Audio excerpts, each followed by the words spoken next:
नमस्कार साथियों, आज के इस वीडियो में हम पर्यावरण शिक्षण की सभी शिक्षण वीडियो पर बनने वाले सभी महत्वपूर्ण प्रश्नों का समावेश करते हुए ये टेस्ट सीरीज तैयार किया है। उम्मीद है कि ये टेस्ट सीरीज आपके एग्जाम में बेहद ही मददगार साबित होने वाली है। तो चलिए शुरू करते हैं। पहला प्रश्न, पर्यावरण अध्ययन की शिक्षण विधि ह्यूरिस्टिक विधि में कौन सी चीज पर सबसे ज्यादा बल दिया जाता है? चार ऑप्शन आपके सामने दे रखे हैं। पहला ऑप्शन, बालकों को अनुसंधानकर्ता की स्थिति में रखा जाता है। दूसरा ऑप्शन, बालक और अध्यापक मिलकर के योजना बनाते हैं। तीसरा ऑप्शन, पाठ्यक्रम को सरलता से कठिनता के क्रम में जमा। चौथा ऑप्शन, बालक श्रोता अध्यापक और वक्ता होते हैं। तो यहाँ पर ह्यूरिस्टिक विधि, जिसे खोज विधि और अनुसंधान विधि के नाम से जाना जाता है, तो यह बालकों को अनुसंधानकर्ता की स्थिति में रखती है। तो फर्स्ट ऑप्शन यहाँ सही आंसर है। अगला प्रश्न, प्रयोग प्रदर्शन विधि प्राथमिक कक्षाओं में पर्यावरण शिक्षण की सबसे अच्छी विधि मानने का कारण है। यानी प्रयोग प्रदर्शन विधि है वो प्राथमिक कक्षा में सबसे अच्छी मानने का कारण क्या है? पहला ऑप्शन, धन की बचत। दूसरा ऑप्शन, सस्ते उपकरणों का प्रयोग। तीसरा ऑप्शन, बालकों को निरीक्षण के समान अवसर प्राप्त होता है। और चौथा ऑप्शन, बालक एवं अध्यापक दोनों ही सक्रिय रहते हैं। तो प्रयोग प्रदर्शन विधि की बात करें तो इसमें बालक और अध्यापक दोनों ही सक्रिय रूप से भागीदारी निभाते हैं। फोर्थ ऑप्शन सही आंसर। अगला प्रश्न, पर्यावरण अध्ययन शिक्षण में पर्यटन विधि से यानी पर्यटन विधि में किस चीज पर बल दिया जाता है? पहला ऑप्शन, विज्ञान के सभी प्रकरण पढ़ाए जा सकते हैं। दूसरा ऑप्शन, बालक को जो भी ज्ञान प्राप्त होता है वह पूर्ण होता है। ज्ञान कभी अपने आप में पूर्ण नहीं होता है। तीसरा ऑप्शन, पर्यावरणीय समस्याओं के प्रति बालक को जागरूक किया जा सकता है। और चौथा ऑप्शन, पढ़ने के बाद मूल्यांकन आवश्यक नहीं है। तो पढ़ने के बाद मूल्यांकन भी आवश्यक होता है। तो यहाँ पर पर्यावरण अध्ययन या फिर सामाजिक अध्ययन में पर्यटन विधि है वो विशेष रूप से पर्यावरणीय समस्याओं के प्रति बालक को जागरूक करने का कार्य करती है। थर्ड ऑप्शन सही आंसर। अगला प्रश्न, परियोजना विधि के जन्मदाता है। तो चार ऑप्शन यहाँ पर दे रखे हैं और परियोजना विधि के जो जन्मदाता है वो किलपैट्रिक है। फर्स्ट ऑप्शन सही आंसर। अगला प्रश्न, वैज्ञानिक समस्याओं के संभावित हल को कहते हैं। चार ऑप्शन यहाँ पर दे रखा है और वैज्ञानिक समस्या के संभावित हल को हम क्या कहते हैं? पहला ऑप्शन, वैज्ञानिक तथ्य। दूसरा ऑप्शन, वैज्ञानिक नियम। तीसरा ऑप्शन, वैज्ञानिक परिकल्पना। और चौथा ऑप्शन, वैज्ञानिक निरीक्षण। तो यहाँ पर थर्ड ऑप्शन सही आंसर रहेगा।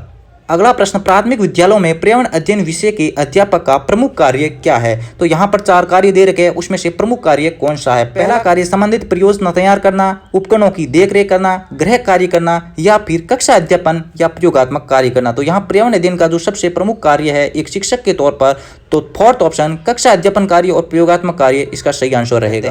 अगला प्रश्न, किसी बालक को उसके वातावरण पर आधारित ज्ञान दिए जाने की विधि को कहते हैं। चार ऑप्शन यहाँ पर दे रखे हैं। पहला ऑप्शन, प्रयोगशाला विधि। दूसरा ऑप्शन, अन्वेषण विधि। तीसरा ऑप्शन, अवलोकन विधि। और चौथा ऑप्शन में से कोई नहीं। तो यहाँ पर वातावरण पर आधारित ज्ञान दिए जाने के संबंध में सबसे उपयुक्त विधि है अवलोकन विधि। थर्ड ऑप्शन यहाँ सही आंसर रहेगा। अगला प्रश्न, अन्वेषण विधि के मूलभूत सिद्धांत है। पहला ऑप्शन, मनोवैज्ञानिक या वैज्ञानिक दृष्टिकोण। दूसरा ऑप्शन, क्रियाशीलता। तीसरा ऑप्शन, करके सीखना। चौथा ऑप्शन, उपयुक्त सभी। अन्वेषण विधि, खोज विधि या ह्यूरिस्टिक विधि जो आर्मस्ट्रांग ने दी थी, तो यहाँ पर फोर्थ ऑप्शन इसका सही आंसर रहेगा। अगला प्रश्न, भौतिक और जैविक पर्यावरण का निकटतम संबंध जिस विषय से है वह है। चार ऑप्शन यहाँ पर दे रखा है। पहला ऑप्शन, भौतिक और जैविक पर्यावरण तथा साथ में कृषि कार्य। दूसरा ऑप्शन, भौतिक एवं जैविक पर्यावरण तथा संगीत। तीसरा ऑप्शन, भौतिक जैविक पर्यावरण तथा कला। चौथा ऑप्शन, उपयुक्त सभी। तो यहाँ पर भौतिक और जैविक पर्यावरण का सबसे निकटतम संबंध है वो भौतिक और जैविक पर्यावरण और कृषि कार्य से है। तो फर्स्ट ऑप्शन इसका सही आंसर रहेगा। अगला प्रश्न, क्षेत्रीय पर्यटन की उपयोगिता का सैद्धांतिक आधार है। चार ऑप्शन में से पहला ऑप्शन, बालकों को घुमा कर लाना। दूसरा ऑप्शन, पर्यावरणीय क्षेत्र दिखाना। तीसरा ऑप्शन, प्रत्यक्ष ज्ञान अर्जन करना। और चौथा ऑप्शन, उपयुक्त सभी। यहाँ पर ध्यान देना, यहाँ पर ज्यादातर लोग उपयुक्त सभी कर देंगे, लेकिन क्षेत्रीय पर्यटन यानी जो क्षेत्रीय भ्रमण हम बच्चों को करवाते हैं तो उसका जो मुख्य उद्देश्य होता है खाली घुमा कर लाना भी नहीं, खाली पर्यावरण क्षेत्र को दिखाना भी नहीं होता है। यहाँ पर इसका जो मुख्य उद्देश्य होता है वो प्रत्यक्ष ज्ञान अर्जन करवाना होता है। थर्ड ऑप्शन इसका सही आंसर रहेगा। अगला प्रश्न, प्रदर्शन विधि को किस विधि का पूरक माना जाता है? प्रदर्शन विधि जिसमें हम प्रदर्शन करके सिखाते हैं, तो यहाँ पर पहला ऑप्शन प्रदर्शन विधि नहीं हो सकता। दूसरा ऑप्शन, विज्ञान विधि। तीसरा ऑप्शन, पर्यटन विधि। और चौथा ऑप्शन, अन्वेषण विधि। तो यहाँ प्रदर्शन विधि की जो पूरक विधि मानी जाती है वह है व्याख्यान विधि। सेकंड ऑप्शन सही आंसर। अगला प्रश्न, फ्रोबेल ने प्राथमिक स्तर पर किस शिक्षण विधि पर सबसे अधिक जोर दिया या फिर बल दिया? चार ऑप्शन यहाँ पर दे रखे और फ्रोबेल का मानना, फ्रोबेल ने खेल विधि दी थी और फ्रोबेल का मानना है कि यदि खेल के माध्यम से बच्चों को शिक्षा दी जाए तो वह अधिक प्रभावी और रुचिकारक रहेगी। तो फोर्थ ऑप्शन यहाँ सही आंसर है। अगला प्रश्न, छात्रों को अधिगम हेतु प्रेरित करने के लिए शिक्षक क्या करे? छात्रों को अधिगम के लिए प्रेरित करने हेतु शिक्षक को क्या करना चाहिए? चार ऑप्शन, जिसमें से पहला ऑप्शन, विषय वस्तु को जीवन से संबंधित करे, ये बिल्कुल सही है। दूसरा, श्रव्य दृश्य सामग्री का उपयोग करे। तीसरा, पुनर्बलन देना। और चौथा ऑप्शन, उपयुक्त सभी कार्य। तो यहाँ पर चौथा ऑप्शन इसका सही आंसर रहेगा। अगला प्रश्न, श्रव्य दृश्य सामग्री के प्रयोग से शिक्षण कार्य कैसे बनता है या फिर कैसा होता है? चार ऑप्शन दे रखा है यहाँ पर। पहला ऑप्शन, प्रभावी। दूसरा ऑप्शन, रोचक। तीसरा ऑप्शन, अव्यय दोनों। चौथा ऑप्शन, उपयुक्त में से कोई नहीं या फिर दोनों ही नहीं। तो यहाँ पर अव्यय दोनों, यहाँ पर थर्ड ऑप्शन इसका सही आंसर है। अगला प्रश्न, पर्यावरण संबंधी ज्ञान प्राप्त करने हेतु सर्वोत्तम साधन है। 4 ऑप्शन दे रखे हैं, जिसमें पहला ऑप्शन भाषण, दूसरा ऑप्शन सहायक सामग्री, तीसरा ऑप्शन सामुदायिक साधन और चौथा ऑप्शन उपयुक्त में से कोई नहीं। तो ऐसा हो ही नहीं सकता, तीनों में से कोई न कोई इसका आंसर रहेगा और सबसे यहाँ पर प्रभावी साधन होगा वह है सामुदायिक साधन। थर्ड ऑप्शन इसका सही आंसर है। अगला प्रश्न, पार्टी सहगामी क्रियाकलाप के माध्यम से किस पक्ष का विकास हो पाता है? 4 ऑप्शन, पहला ऑप्शन बौद्धिक विकास, दूसरा ऑप्शन शारीरिक, तीसरा सर्वांगीण और चौथा ऑप्शन मानसिक विकास। पार्टी सहगामी क्रियाकलाप से बच्चों के सभी प्रकार के विकास संभव है, तो यहाँ पर थर्ड ऑप्शन सर्वांगीण विकास सही आंसर रहेगा। अगला प्रश्न, शैक्षिक नवाचार के अंतर्गत पर्यावरण शिक्षण की विधि है। पहला ऑप्शन दल शिक्षण विधि, इसके माध्यम से हम पर्यावरण का अध्ययन करवा सकते हैं। दूसरा ऑप्शन सूक्ष्म शिक्षण विधि, यह भी संभव है। तीसरा ऑप्शन अभिनय या फिर भूमिका निर्वाह विधि और चौथा ऑप्शन उपयुक्त सभी। तो यहाँ पर फोर्थ ऑप्शन इसका सही आंसर है। अगला प्रश्न, पर्यावरण अध्ययन के शिक्षण हेतु खेल विधि किस स्तर के लिए सर्वाधिक उपयोगी है? अब यहाँ पर पूछा गया है खेल विधि के बारे में और सर्वाधिक उपयोगी कौन से स्तर पर रहेगी। तो प्राथमिक स्तर पर खेल विधि सर्वाधिक उपयोगी रहेगी, क्योंकि उच्च प्राथमिक स्तर पर भी उपयोगी है और माध्यमिक स्तर पर भी खेल विधि उपयोगी है। लेकिन अगर सर्वाधिक की बात करें तो वह प्राथमिक स्तर पर रहेगी, क्योंकि प्राथमिक स्तर पर बच्चे खेल के माध्यम से सीखने में ज्यादा रुचि रहते हैं बजाय नियम और रटन पद्धति से सीखने पर। अगला प्रश्न, भूमिका निर्वहन में अध्यापक की भूमिका होती है, यानी भूमिका निर्वाह यानी रोल प्ले। इसमें एक अध्यापक की क्या भूमिका होती है? निर्देशक या पर्यवेक्षक के रूप में या फिर निर्णायक के रूप में? तीसरा ऑप्शन निर्देशक, पर्यवेक्षक तथा निर्णायक तीनों के रूप में और चौथा ऑप्शन उपयुक्त में से कोई नहीं। तो यहाँ थर्ड ऑप्शन सही आंसर है। अगला प्रश्न, खेल विधि के जन्मदाता माने जाते हैं। 4 ऑप्शन, पहला ऑप्शन किलपैट्रिक, दूसरा ऑप्शन मेरिया मॉन्टेसरी, तीसरा ऑप्शन एस.सी. मॉरिसन और चौथा ऑप्शन हेनरी कॉल्डवेल कुक। यानी खेल विधि के अगर संभवतः जन्मदाता की बात की जाए तो प्राचीन काल में जब शुरुआत में खेल विधि का जो प्रबल समर्थक और जन्मदाता माना जाता है वो फ्रोबेल ही माना जाता है। अधिकांश साइटों और किताब पर आप इस चीज को देख सकते हो। जबकि खेल विधि के आधुनिक काल में इसके प्रवर्तक और प्रबल समर्थक माने जाते हैं Henry Caldwell cook. Fourth option यहाँ सही आंसर रहेगा। अगला प्रश्न, बालक को कम से कम बताना चाहिए और अधिक से अधिक स्वयं खोजने के लिए प्रेरित करना चाहिए, यह कथन किसका है? तो यहाँ पर यह कथन हार्बर्ट स्पेंसर का है। थर्ड ऑप्शन इसका सही आंसर है। अगला प्रश्न, पर्यावरण अध्ययन शिक्षण में क्रियाशीलता के सिद्धांत के मायने हैं। यानी पर्यावरण अध्ययन शिक्षण है उसमें हम क्रियाशीलता का जो सिद्धांत है, क्रियाशीलता जिसमें बच्चे एक्टिव होकर के सीखते हैं, इसका मायना क्या है? पहला ऑप्शन, बालक संभवतः क्रियाशील होते हैं अतः उन्हें करके सीखने का अवसर देना चाहिए। तो यहाँ पर पहला ऑप्शन इसके लिए सबसे सूटेबल रहेगा। दूसरा ऑप्शन, बालक की क्रियाशीलता उन्हें परिपक्व बनाती है, ये हो सकता है, लेकिन सबसे सूटेबल आंसर करके सीखने यानी क्रियाशीलता के संदर्भ में सही नहीं है। तीसरा ऑप्शन, क्रियाशीलता के कारण बालक को अधिक शिक्षण की आवश्यकता नहीं होती है। चौथा ऑप्शन उपयुक्त में से कोई नहीं। तो यहाँ फर्स्ट ऑप्शन इसका सही आंसर रहेगा। अगला प्रश्न, सामाजिक पर्यावरण अध्ययन विषय में अध्यापन का मुख्य लक्ष्य है। तो पहला ऑप्शन, बच्चों को नागरिकता के कर्तव्यों का बोध कराना। दूसरा ऑप्शन, बच्चों में सामाजिकता के गुणों का विकास करना। तीसरा ऑप्शन, बच्चों में समृद्ध जीवन जीने का गुण बतलाना। फोर्थ ऑप्शन, बच्चों को बीते हुए युग के मानव द्वारा किए गए कार्यों की जानकारी देना। तो ये पर्यावरण शिक्षण का उद्देश्य नहीं होता। बच्चों को पर्यावरण अध्ययन का जो प्रमुख उद्देश्य है बच्चों को सामाजिकता के गुणों का विकास करना। सेकंड ऑप्शन इसका सही आंसर है। अगला प्रश्न, सामाजिक पर्यावरण अध्ययन शिक्षण में जो बातें मुख्य रूप से सिखलाई जाती है वह हैं। तो पहला ऑप्शन संवेगात्मक विकास, दूसरा ऑप्शन प्राकृतिक वातावरण, तीसरा ऑप्शन सामाजिक आवश्यकताओं के अनुसार व्यवहार और चौथा ऑप्शन शुद्ध पढ़ने लिखने और बोलने की स्वतंत्रता। प्रश्न में पूछा क्या गया है कि पर्यावरण अध्ययन शिक्षण में जो बात मुख्य रूप से सिखाई जाती है पर्यावरण अध्ययन में हम बच्चों। थर्ड ऑप्शन, सामाजिक आवश्यकताओं के अनुरूप व्यवहार करना पर्यावरण अध्ययन में हम सिखाते हैं। थर्ड ऑप्शन इसका सबसे सूटेबल आंसर रहेगा। अगला प्रश्न, वैज्ञानिक एवं क्रांतिक अभिवर्ती विकास के लिए सबसे प्रभावशाली विधि कौन सी है? तो 4 ऑप्शन में से पहला ऑप्शन अन्वेषण, दूसरा ऑप्शन प्रदर्शन, तीसरा ऑप्शन अवलोकन और चौथा ऑप्शन परियोजना। तो वैज्ञानिक और क्रांतिकारी अभिवर्ती की बात करें तो वैज्ञानिक जो दृष्टिकोण विकास होता है वह अन्वेषण विधि, खोज विधि या फिर ह्यूरिस्टिक विधि में होता है। फर्स्ट ऑप्शन इसका सही आंसर रहेगा। अगला प्रश्न, मौलिक एवं जैविक पर्यावरण के अध्यापन हेतु अन्वेषण विधि का उपयोग सर्वप्रथम किसने किया? यानी अन्वेषण विधि के प्रवर्तक यानी खोज विधि, ह्यूरिस्टिक विधि, अन्वेषण विधि के प्रवर्तक कौन है? पहला ऑप्शन जॉन डेवी, दूसरा option N.E. Armstrong, third option Kilpatrick और चौथा ऑप्शन प्रो स्टीवेन।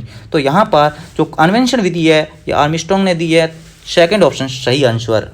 अगला प्रश्न, परियोजना एक समस्या प्रदान है जो अपनी स्वाभाविक परिस्थितियों के अंतर्गत पूर्णता को प्राप्त करती है, यह परिभाषा किस शिक्षा शास्त्री ने दी है? तो 4 ऑप्शन में से यहाँ पर सेकंड ऑप्शन बेलार्ड इसका सही आंसर रहेगा। अगला प्रश्न, पर्यावरण अध्ययन शिक्षण की जिस विधि में बालक सक्रिय रूप से भाग लेता है वह विधि है। यानी ऐसी कौन सी विधि है जिसमें बच्चे सबसे ज्यादा एक्टिव रहते हैं? कहानी विधि में बच्चे रुचि लेते हैं, हो सकता है कहानी अगर अच्छी नहीं हो तो वहां पर बच्चे कम एक्टिव हो जाए यानी निष्क्रिय हो सकते हैं। सेकंड ऑप्शन वार्तालाप में भी यही स्थिति लागू होती है। तीसरा ऑप्शन प्रश्नोत्तर परिचर्चा, यहाँ प्रश्नोत्तर में क्या होते हैं कि बच्चे सबसे ज्यादा एक्टिव रहते हैं और प्रश्नों के उत्तर देने हेतु जिज्ञासु रहते हैं, तो थर्ड ऑप्शन इसका सही आंसर रहेगा। अगला प्रश्न, भारतीय परिस्थिति के अनुरूप शिक्षण में सर्वाधिक महत्वपूर्ण स्थान किसका है? तो यहाँ पर पहला ऑप्शन मॉडल का, दूसरा ऑप्शन चार्ट का, तीसरा ऑप्शन चित्रों का, चौथा ऑप्शन उपयुक्त सभी, यानी शिक्षण में इन सभी का महत्वपूर्ण योगदान रहता है। फोर्थ ऑप्शन सही आंसर। अगला प्रश्न, वह प्रोजेक्ट जिसमें छात्रों की चक्षु संपर्क बना रहता है। चक्षु का मतलब यहाँ पर आंखों से बच्चे उनको देख करके सीखते हैं, जिनमें वस्तु की परछाई वक्ता के पीछे बनती है, कहलाता है। पहला ऑप्शन ओवरहेड प्रोजेक्ट, दूसरा ऑप्शन स्लाइड प्रोजेक्टर, तीसरा फिल्म प्रोजेक्टर और चौथा ऑप्शन एविडाइस्कोप। यहाँ पर पहला ऑप्शन इसका सही आंसर रहेगा, OHP ओवरहेड प्रोजेक्टर। अगला प्रश्न, छात्र भारत अथवा विश्व की स्थलाकृति को देख सकते हैं। पहला ऑप्शन ग्रामोफोन के द्वारा, दूसरा ऑप्शन चार्ट या मॉडल के द्वारा, तीसरा ऑप्शन टेलीविजन के द्वारा, चौथा ऑप्शन उपयुक्त में से किसी के द्वारा नहीं। तो यहाँ पर थर्ड ऑप्शन है वो टेलीविजन के द्वारा, और टेलीविजन के द्वारा बच्चे भारत और विश्व की आकृति को सबसे बेहतरीन तरीके से देख सकते हैं।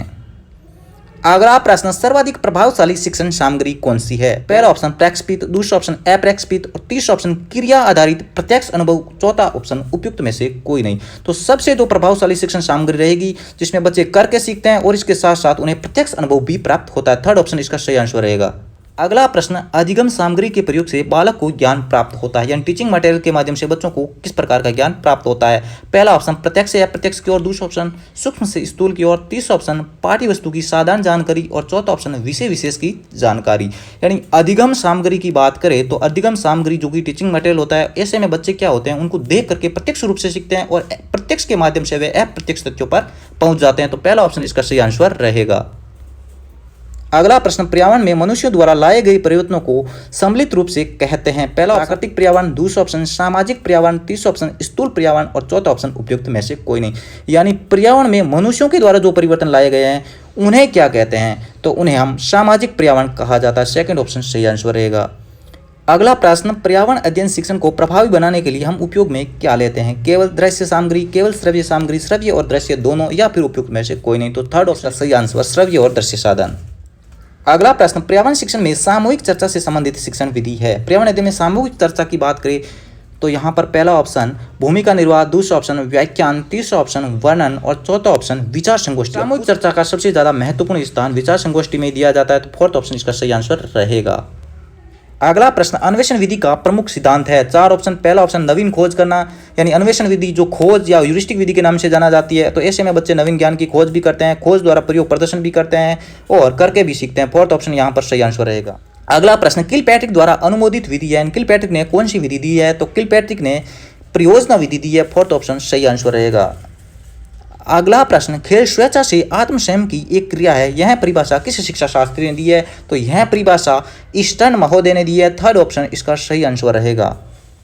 अगला प्रश्न, रोल प्ले विधि के मूल भाव है। तो ये प्ले रोल यानी भूमिका अदा करना, यानी भूमिका निर्वाह विधि का मुख्य जो भाव है वो क्या है? पहला ऑप्शन वास्तविक व सामाजिक भूमिका निभाना, दूसरा ऑप्शन थिएटर में एकांकी करना, तीसरा ऑप्शन नेता की भूमिका निभाना और चौथा ऑप्शन अध्यापक की भूमिका निभाना। तो रोल प्ले यानी भूमिका निर्वाह, वास्तविक और सामाजिक भूमिका निभाना, फर्स्ट ऑप्शन इसका सही आंसर है। अगला प्रश्न, प्राथमिक स्तर पर भौतिक और जैविक पर्यावरण शिक्षण में विज्ञान प्रदर्शनी का उपयोग करने पर बालक में विकास होता है। बालक में किस चीज का विकास होता है? पहला ऑप्शन अवलोकन शक्ति और वैज्ञानिक दृष्टिकोण का, दूसरा ऑप्शन तर्क शक्ति का, तीसरा ऑप्शन स्मरण शक्ति का और चौथा ऑप्शन उपयुक्त सभी। तो यहाँ पर प्रदर्शनी के उपयोग से बच्चों में अवलोकन शक्ति का भी विकास होता है और साथ साथ में वैज्ञानिक दृष्टिकोण का विकास भी होता है। फर्स्ट ऑप्शन सही आंसर। अगला प्रश्न, संप्रेक्षण अंतराल से अधिक होने पर शिक्षण में किस तत्व का अभाव होता है? पहला ऑप्शन अस्पष्टता, दूसरा ऑप्शन विविधता, तीसरा ऑप्शन रोचकता और चौथा ऑप्शन अन्यमनस्कता। तो यहाँ पर फर्स्ट ऑप्शन इसका सही आंसर है। अगला प्रश्न, राजस्थान में साइट कार्यक्रम शुरू किया गया। तो यानी राजस्थान में जो साइट कार्यक्रम है वो 1975 और 76 में किया गया। फर्स्ट ऑप्शन सही आंसर रहेगा। अगला प्रश्न, सर्वप्रथम साइट प्रोग्राम राजस्थान के कितने जिलों में प्रारंभ हुआ? तो यहाँ पर चार ऑप्शंस दे रखे हैं और चार ऑप्शंस में पहला ऑप्शन 8 जिलों में इसका सही आंसर रहेगा। अगला प्रश्न, कक्षा कक्ष में शिक्षण कार्य के दौरान अध्यापक द्वारा अधिगम क्रियाकलापों को उपलब्ध कराने का एक मुख्य उदाहरण या एक प्रमुख उदाहरण क्या है? पहला ऑप्शन छात्रों द्वारा प्रश्न का उत्तर न दिए जाने पर स्वयं उत्तर बताना, दूसरा ऑप्शन किसी सूत्र को पढ़ा देने के बाद छात्रों को उस सूत्र के प्रयोग द्वारा कुछ प्रश्नों को हल करने के लिए देना, तीसरा ऑप्शन पढ़ाई गई पाठ्य वस्तु का सारांश दोहराना और चौथा ऑप्शन उपयुक्त सभी। तो यहाँ पर सेकंड ऑप्शन इसका सही आंसर है। अगला प्रश्न, शिक्षक व विद्यार्थियों की शाब्दिक अंत्यक्रिया कक्षा के किस वातावरण से प्रत्यक्ष संबंधित होती है? तो पहला ऑप्शन सामाजिक भौतिक, दूसरा ऑप्शन सामाजिक संवेगात्मक, तीसरा ऑप्शन संवेगात्मक भौतिक और चौथा ऑप्शन सामाजिक और शैक्षिक। तो यहाँ पर सेकंड ऑप्शन इसका सही आंसर रहेगा, सामाजिक और संवेगात्मक। अगला प्रश्न, प्राथमिक विद्यालयों में विज्ञान संग्रहालय बनाने का मुख्य उद्देश्य क्या है? तो यहाँ पर इसका जो मुख्य उद्देश्य है, पहला ऑप्शन पाठों को शीघ्रतापूर्वक दोहराने का अवसर देना, बिल्कुल नहीं हो सकता। दूसरा ऑप्शन व्यक्तिगत शिक्षा के अवसर प्रदान करना। तीसरा ऑप्शन बच्चों को संग्रह और अवलोकन की आदत डालना। तीसरा ऑप्शन विज्ञान अध्यापक में धन की बचत करना। तो ये भी इसका उद्देश्य नहीं हो सकता। थर्ड ऑप्शन इसका सही आंसर रहेगा, बालकों में संग्रह और अवलोकन की आदत डालना। अगला प्रश्न, भौतिक एवं जैविक पर्यावरण प्रयोगशाला में कोई संभावित दुर्घटना होने पर हमें क्या करना चाहिए? पहला ऑप्शन चिकित्सक को बुलाकर उसकी सहायता लेना चाहिए। दूसरा ऑप्शन रोगी का प्राथमिक उपचार करना चाहिए। तीसरा ऑप्शन प्राथमिक उपचार एवं चिकित्सक की सहायता। चौथा ऑप्शन उपयुक्त में से कोई नहीं। ऐसे में प्राथमिक उपचार एवं चिकित्सक की सहायता लेना सबसे सटीक आंसर रहेगा। अगला प्रश्न, उच्च प्राथमिक स्तर पर अधिगम सामग्री का उपयोग छात्रों में, यानी उच्च प्राथमिक स्तर पर अधिगम सामग्री का उपयोग छात्रों में क्या पैदा करता है? पहला ऑप्शन आत्मविश्वास की भावना पैदा करता है। दूसरा ऑप्शन विषय के प्रति रुचि पैदा करता है। तीसरा ऑप्शन उच्च शिक्षा हेतु प्रेरित करता है और चौथा ऑप्शन गृह कार्य की प्रेरणा देता है। तो अधिगम सामग्री बच्चों में विषय के प्रति रुचि उत्पन्न करती है। सेकंड ऑप्शन सही आंसर है। अगला प्रश्न, अर्जित ज्ञान को अधिक स्थायी बनाने हेतु जिस शिक्षण सिद्धांत का उपयोग किया जाना है वह है? पहला ऑप्शन आवर्ती का सिद्धांत। दूसरा ऑप्शन लोकतांत्रिक व्यवहार का सिद्धांत। तीसरा ऑप्शन नियोजन का सिद्धांत और चौथा ऑप्शन निश्चित उद्देश्यों का सिद्धांत। यानी अर्जित ज्ञान, यानी जो ज्ञान हमने प्राप्त किया है उसको अधिक स्थायी यानी परमानेंट बनाने के लिए उसका बार बार रिपीटेशन यानी आवर्ती का सिद्धांत। फर्स्ट ऑप्शन इसका सही आंसर रहेगा। दोस्तों, शिक्षण वीडियो के प्रश्नोत्तर से संबंधित यह वीडियो आपके एग्जाम में बेहद ही मददगार साबित होने वाला है। तो वीडियो अच्छा लगा तो लाइक बटन को हिट करते हुए चैनल को सब्सक्राइब कर दीजिए। फिर मिलते हैं एक नई वीडियो में, तब तक के लिए जय हिंद, वंदे मातरम।